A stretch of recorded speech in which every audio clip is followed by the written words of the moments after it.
Welcome to the third module of Lesson 9, Living Organism and their Surroundings. Dear children, next we'll discuss about the another terrestrial habitat, that is mountain region. That is, this region is generally that is cold and as well as windy. Some areas there will be snowfall during winter season. There is a large variety of plants and animals can be seen growing in this region.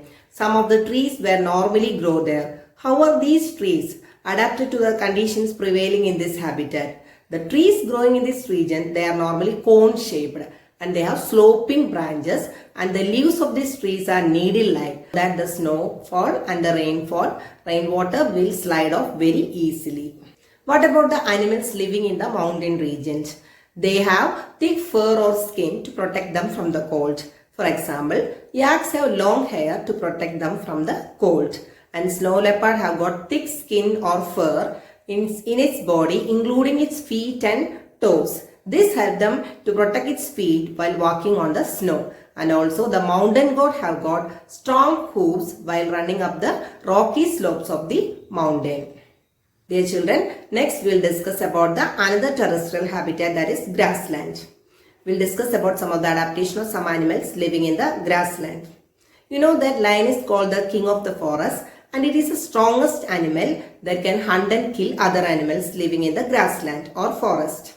Lion, it has got light brown color and it has got strong claws, that is in the front legs, that can be withdrawn inside the toes. And its light brown color help it to hide in the grassland when it hunts for the prey.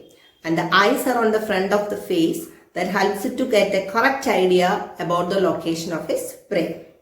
Deer is another animal living in the grassland. It has got strong teeth that help to chew the hard plant stems of the forest.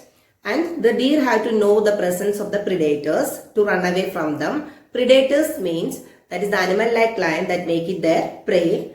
And this deer has got long ears in order to know the presence of the predators. And they have the eyes on the sides of the head that helps to look in all directions for the danger, and the speed of the deer will help them to run away from the predators. Next we will discuss about some of the aquatic habitat, oceans. Dear children, you had already learnt about how fishes are adapted to live in water.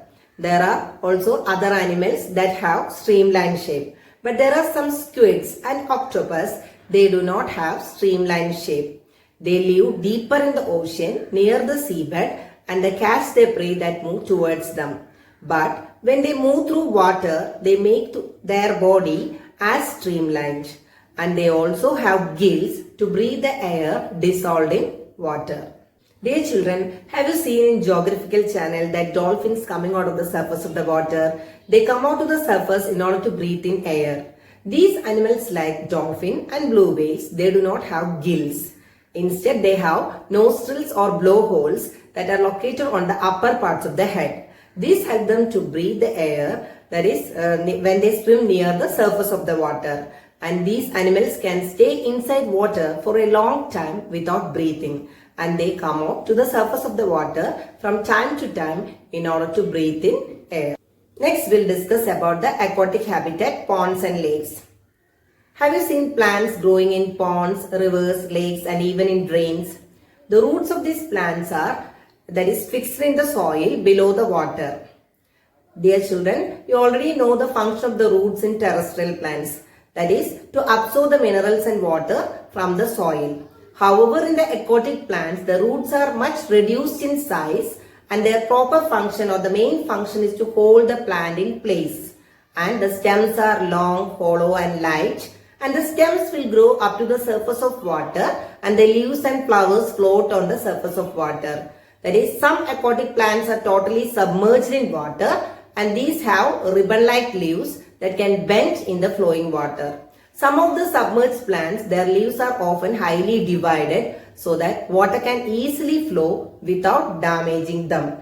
Dear children, you know that the frog can stay in water as well as on land. That means frog is an amphibian. What are the adaptation of frog? That is, the frog have strong back legs that help them in leaping and catching their prey, and they have webbed feet which help them to swim in water.